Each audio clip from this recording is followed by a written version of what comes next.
তো গাইস আমরা হচ্ছে গিয়ে সিকিমে গেছিলাম, মানে দার্জিলিংয়ে গিয়ে আমার মা কি এনেছে, আমি কি এনেছি, সেইগুলোই আজকে তোমাদের সাথে শেয়ার করব।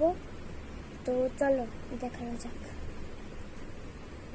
এই দেখো, এটা আমি এনেছি। এটা তো সবারই আছে, জানেন এটা কি, এমন করে খেলতে হয়। অনেক কিছু বানানো যায়, যেমন চুড়ি বানানো হাতে। এইবার হচ্ছে কি দেখাবো বাবলসটা হচ্ছে কি